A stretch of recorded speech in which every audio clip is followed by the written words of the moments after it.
Now, KLBK Sports with Gene Dumont. Good evening and welcome back. Tonight we wrap up the first day of the 2015 First Bank Classic, and we start with Lubbock High taking on crosstown rival Friendship. The Westerners trying to bounce back from their loss earlier today. Let's go to the top of the third. 2-1 Tigers. Kyler Gienenbacher, no relation to me, flies it to the right. Joaquin Munoz overplays it just a little bit, but he's able to reach back right there and make the grab. Let's go on to the top of the fourth. Jonathan Jones lets one get away, so Treston Kennard putting on the Jets, flying around the bases before sliding safely into third. So of course it's only natural that Kennard scores after another Jones pass ball to make it 3-1 Tigers. Let's stay in the same inning. Matthew Hernandez up the middle, but the second baseman can't make the grab, and that lets two Tigers score.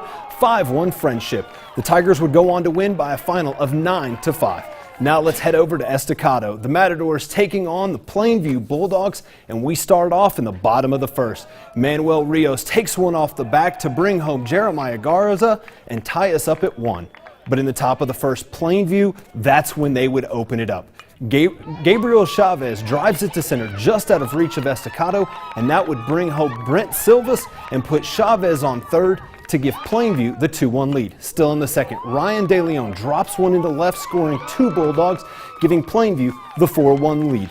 And they weren't done. The Bulldogs would go on to blow out the Matadors 12-1. Now let's take a look at some other scores. Monterey was able to take down El Paso Coronado 5-2. While Lubbock Coronado blasted Colleyville Heritage 11-5. We'll have more games tomorrow. KLBK Sports Texas Spring Training coverage is brought to you by Roofmaster.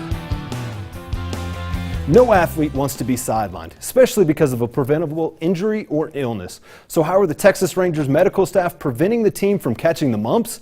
KLBK Stacy Slayton has the story.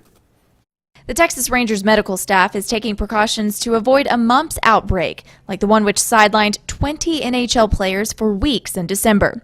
Rangers internist Scott Hunter and Director of Medical Operations Jamie Reed are overseeing vaccinations for about 15% of the Rangers staff. Besides the impact of healthy players getting sick and not being able to perform on the player, measles can be much more serious as an adult, so it's certainly something, if you can prevent, you certainly want to. Some players' blood work revealed a deficiency in the antigens needed to fight the disease. Those athletes must now receive a pair of vaccinations 28 days apart.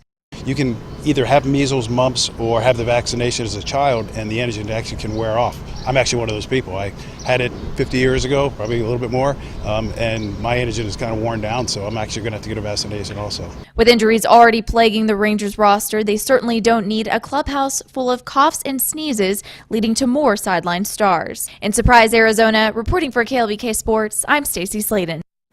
Well, thank you, Stacy. Let's head over to the gridiron. Texas Tech has been having their spring practices the past couple of weeks, and today they decided that just isn't enough.